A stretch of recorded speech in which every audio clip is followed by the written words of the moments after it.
One commercial astronaut is helping kids reach for the stars. You're listening to Are We There Yet?, the radio show exploring space exploration. Hi, I'm Marion Summerall, filling in for Brendan Byrne. Blue Origin commercial astronaut Sharon Hagle is journeying back into space and bringing along 8 lucky kids to watch her journey as she launches into orbit aboard a New Shepard capsule. Her organization, SpaceKids Global, is expanding the reach of space. We'll speak with Sharon about her upcoming mission and her goal to inspire the next generation of space enthusiasts. Then we'll hear from one of the winners of the SpaceKids Global Press Squad contest. Zoe Romero is a 12-year-old Orlando resident. As a winner, she will have the opportunity to watch the upcoming New Shepard launch from the control room and act as a press squad by interviewing engineers, astronauts, spacecraft managers, and more. That's ahead on Are We There Yet? In 2022, Sharon Hagle and her husband Mark Hagle became the first married couple to fly to space together. But this time, she'll have a special audience watching her journey. We have ignition of our BE-3 engine and liftoff. Mission control confirms that New Shepard has cleared the tower and is headed to space.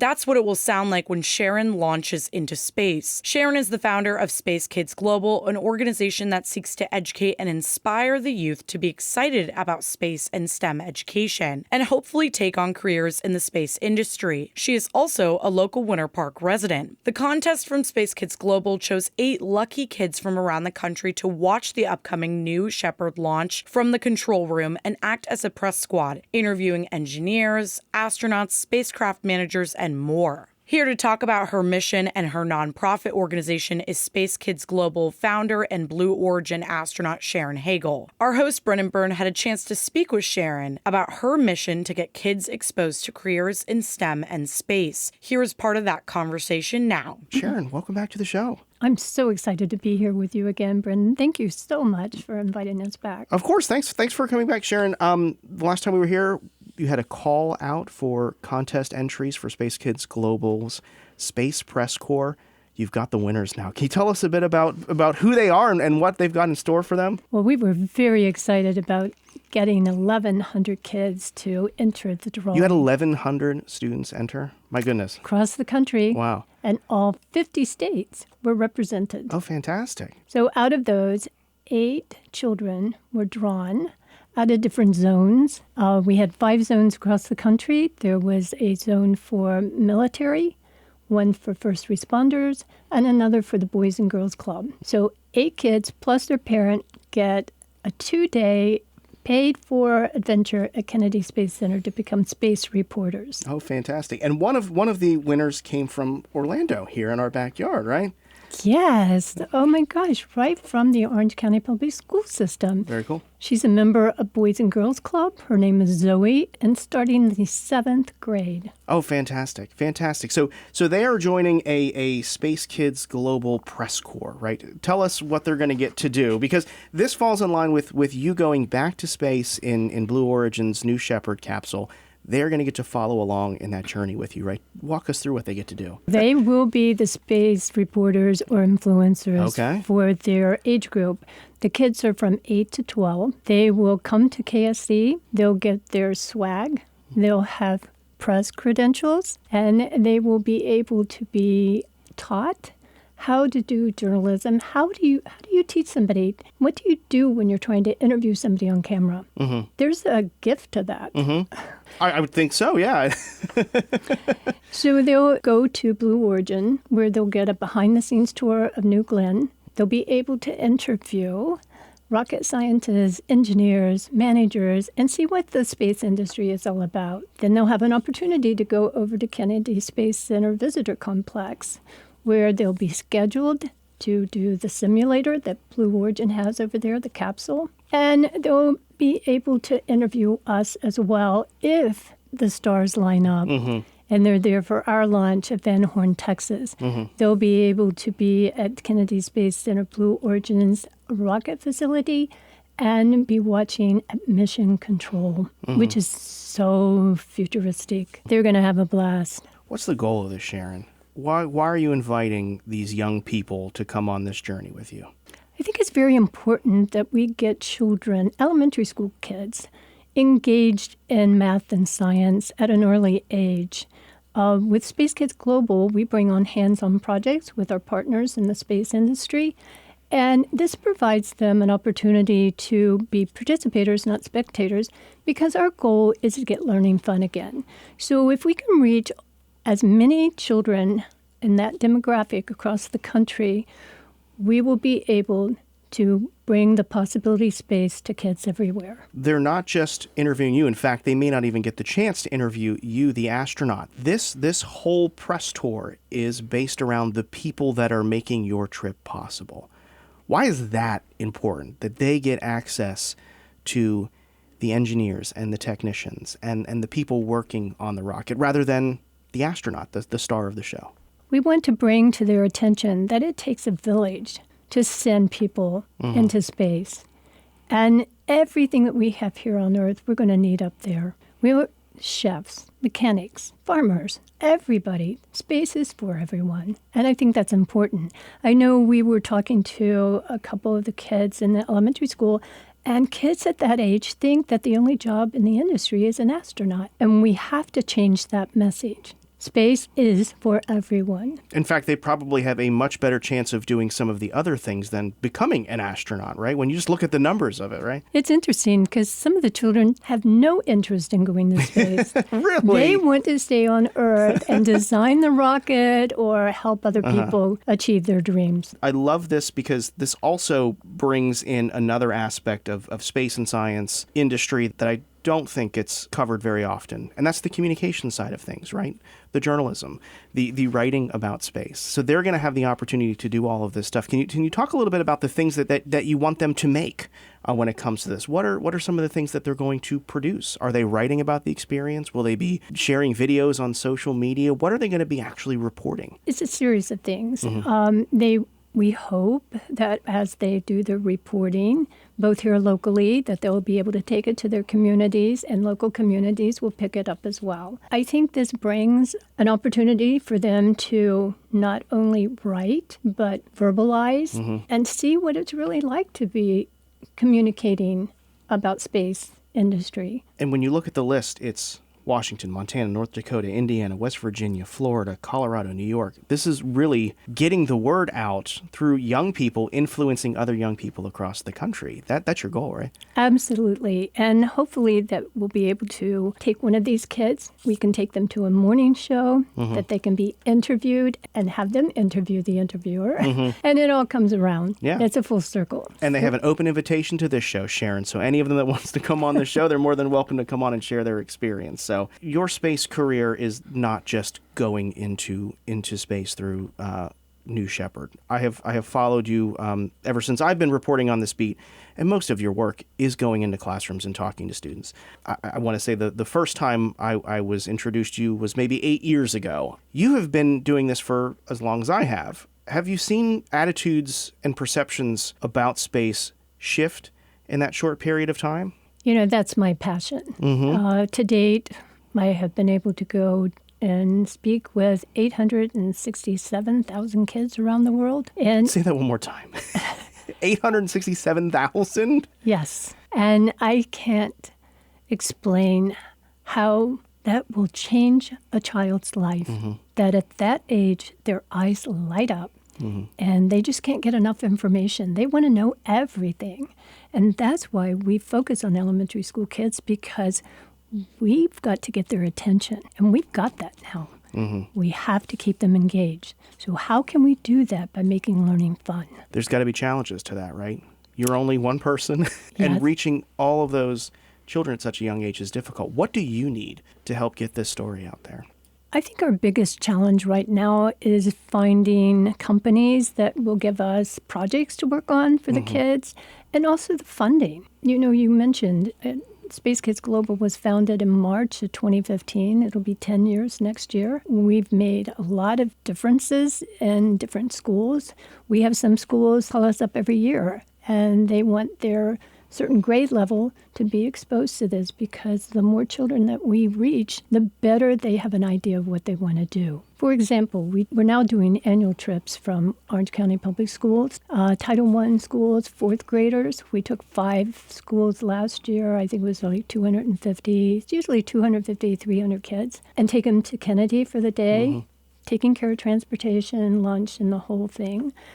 And these kids, their lives are changed, because if you ask them what they want to be when they grow up, it's what they've been exposed to. They'll be a teacher, a janitor, a cafeteria worker, and their eyes light up with the possibilities. I would be remiss if I didn't ask you about your experience in space, but I want to bring it, pardon the pun, back down here to Earth. You have had the very rare opportunity to see this world from a perspective that not many people will. About 600 people have been able to do what you've done. Does that change the way you interact with these young people now that you have had the overview effect and seen this planet in a different light, and know that the future of this planet is in the hands that you are reaching out to every day? How does that change the way you approach these conversations with young people? I was doing some research recently, and it's so obvious that you and I are not going to solve these problems in the future. Absolutely it's not. going to be these young kids in elementary school. And if you look in the past, when we sent the men to the moon, the average age of NASA was 26 years. I was out at SpaceX a couple years ago at Hawthorne, looked around, and these kids, and I said, what age is this? And they want to get these kids right out of school. So they took us to where their spacesuits were being made. And the guy that was designing all this was a recent graduate from MIT. It was his first job. Wow. Young people are getting out there and doing space things, right? Yes, and the difference it makes is, from my experience and talking to others that have had this opportunity, that triggers you every time you see a launch. It chokes you up, because we are so thankful for the opportunity to experience this so early on in the space industry. We are just so grateful. When you do look out that window of your New Shepard capsule and you see the thin blue line against the blackness of space, do you feel optimistic about the future? The planet is so fragile from that perspective, I've been told. Are you optimistic of the future of this planet now? Absolutely. The more people that are launched, for the data that they bring back to Earth, that's for more people to go, for everyone to be able to experience this. Wouldn't that be lovely if we could bottle that up and bring it back to Earth? I think we would all get along so much better. And the work that you're doing is trying to bottle that up and bringing it to these young people through your efforts. Before I let you go, Sharon, what's ahead for SpaceKids Global? What are you going to bring back from this next trip? Before I answer that, I want to talk to you about something that just popped up yesterday from a phone call. We have an opportunity to present to these kids a flight on zero gravity at Kennedy Space Center while they're here. And that's before our launch. So they'll hopefully have an opportunity to experience that, fly like an astronaut, and can relate to that when they see our launch. But it was never part of our budget. This just dropped in our lap yesterday. So we need help. We need help with funding. And I hope your listeners will go to our website and help us with the donation, because every donation helps. Sharon, I can relate to a zero-G flight because I had the chance to take a zero-G flight with another one of your SpaceKids Global participants.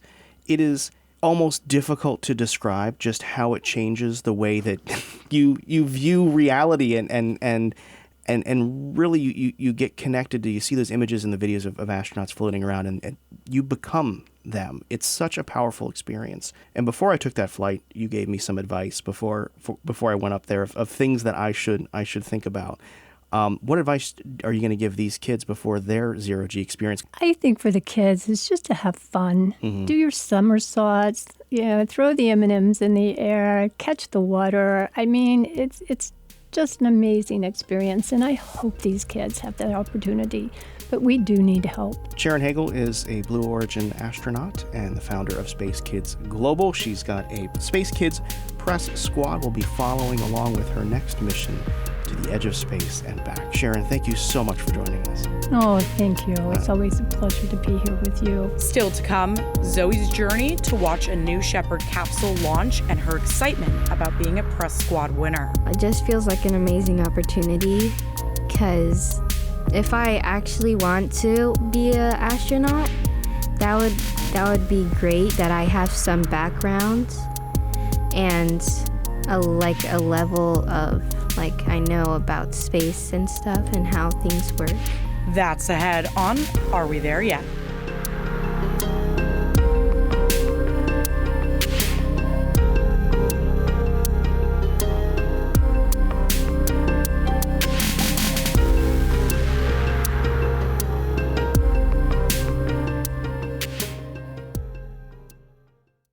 You're listening to Are We There Yet? I'm Marion Summerall, filling in for Brendan Byrne. Zoe Romero is 12 years old and lives in Orlando, Florida, but has never seen a rocket launch. SpaceKids Global founder Sharon Hagle is trying to change that by creating a press squad that will follow her as she journeys back to space. Zoe is part of that press squad and will get to interview Blue Origin engineers, spacecraft technicians, and more. As Sharon Hagle embarks on her journey, Zoe will have her boots on the ground experiencing a launch from a new perspective. Here to talk about her excitement and her journey to becoming a press squad winner is Zoe Romero. Zoe, welcome to the show. I'm glad to be here.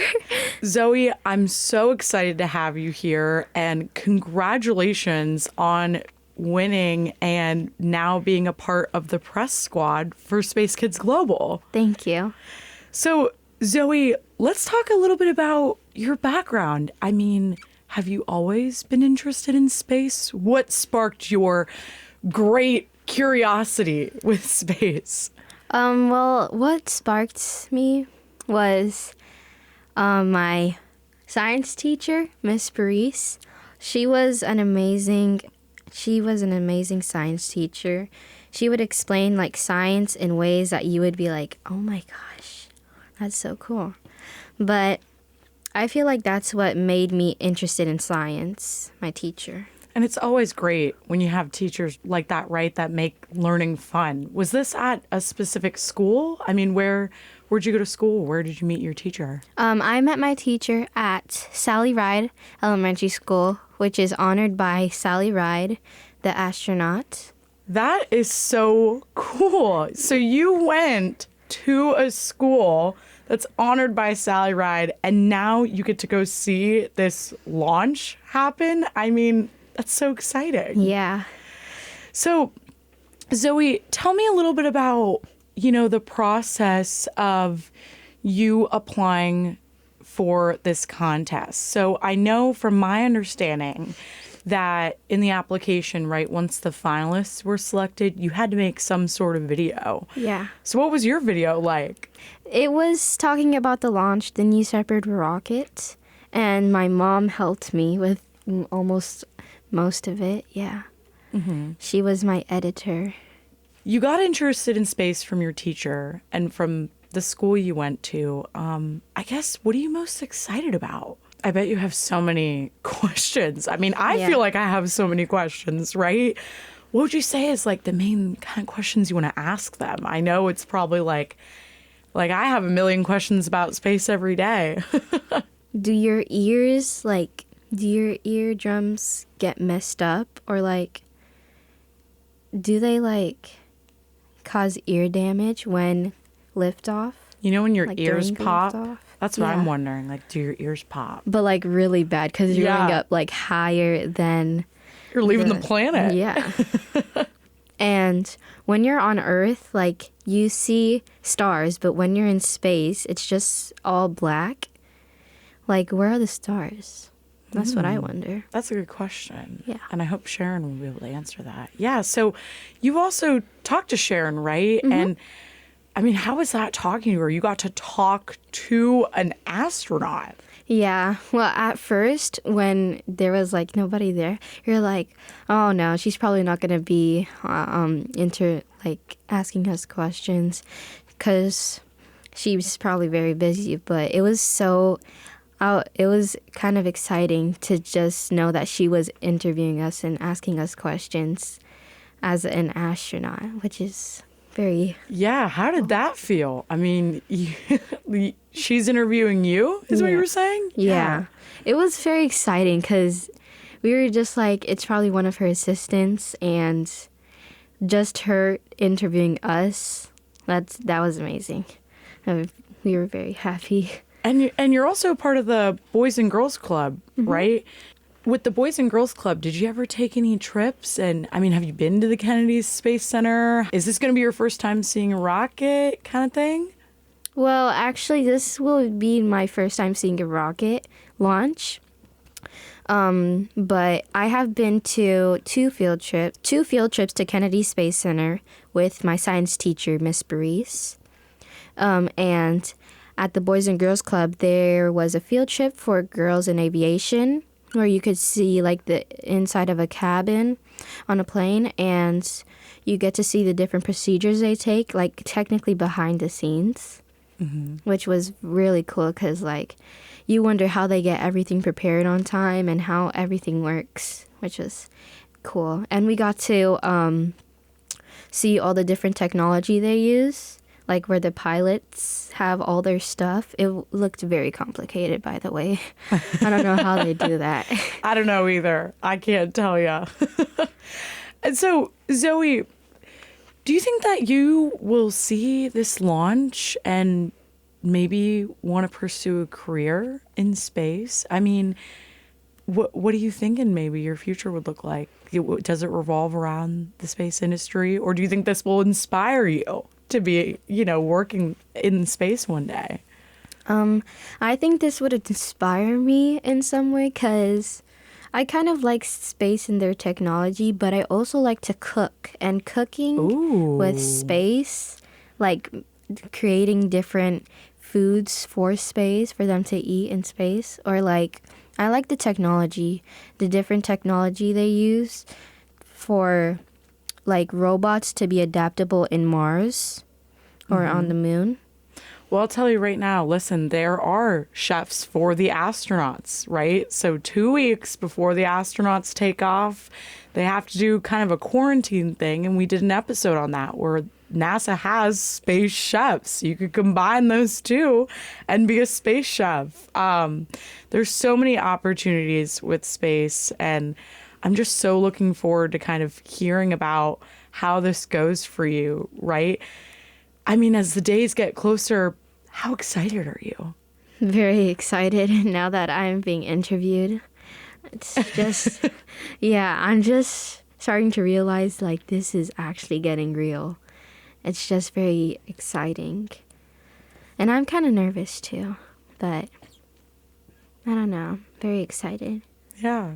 Zoe, do you think that other kids your age should try and do things like this, right? I mean, did you ever imagine yourself being able to see the New Shepard take off and meeting an astronaut and doing all these cool things, right? Yeah. Do you hope other kids get to do it too? And do you hope that other kids get interested in space? Well, yeah, because it's, cool and inspiring.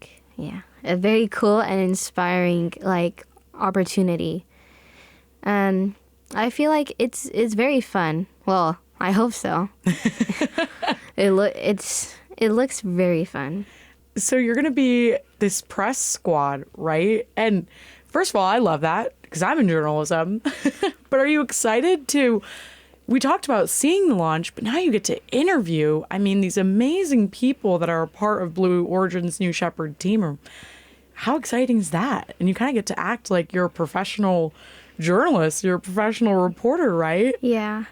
It just feels, I don't know, it just feels like an amazing opportunity because if I actually want to be an astronaut, that would be great that I have some background and a level of, like, I know about space and stuff and how things work. Mm-hmm.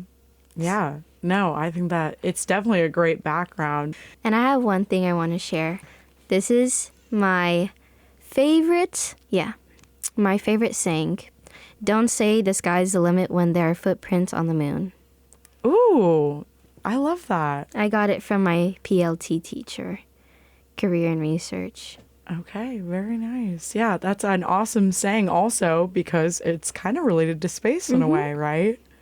Zoe, I am so excited to watch your journey. So congratulations again. And Zoe, Thank you. Zoe, thank you so much for joining us. Thank you.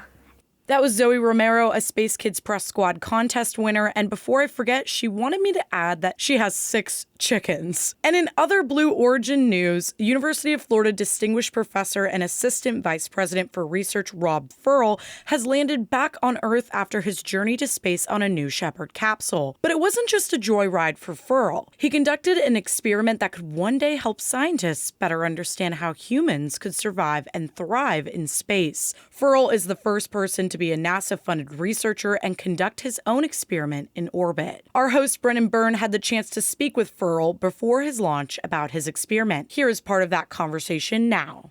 Let's talk about that experiment because you mentioned, it's going to be easier with you having your hands on it. Tell us a bit about what you will be researching from this suborbital platform. The research is funded under technology development program in an office called Flight Opportunities at NASA. What I'm working with is a series of sample handling tubes that are designed for operations in space. They're called KFTs, Kennedy Space Center Fixation Tubes, and they've been a staple scientific tool on the International Space Station and dating back to the Space Shuttle. But they've never been used in a commercial suborbital vehicle. They've never been deployed in a way that allows us to use their sampling capability on the way to space and on the way back from space. The flights like I'll be taking on Blue Origin's New Shepard offer us the ability to basically biochemically freeze samples at various portions of the flight. And so I'll be able to test what happens in this case to the cells of a plant during the ascent phase under high G. Then I'll collect samples again after the microgravity portion is over and capture some samples again after we return to Earth. So for the first time, we'll be able to have subsampled the various portions of entry into space and return from space. That was Rob Furl, University of Florida Distinguished Professor and Assistant Vice President for Research. That's going to do it for this week's show. If you're not already, be sure to subscribe to the show's podcast feed so you never miss an episode. Subscribe on Apple Podcasts, Spotify, YouTube, or wherever you get your podcasts. Stay connected with the show. Be sure to follow us on social media. You can find us on Instagram and Facebook. We're at AWTY Space. And if you've got an idea for a future episode of this show, or you want to join us as a guest, reach out to us. We're at arewethereyet@cfpublic.org. We've got more space coverage online. Visit cfpublic.org/space. Are We There Yet is a production of Central Florida Public Media. Our host is Brennan Byrne. Our producer is me, Marion Summerall. Our intern is Jenna Weiss. Editorial guidance from Latoya Dennis. Support for Are We There Yet comes from our listeners. I'm Marion Summerall, and Brennan will be back next week. Thanks for listening.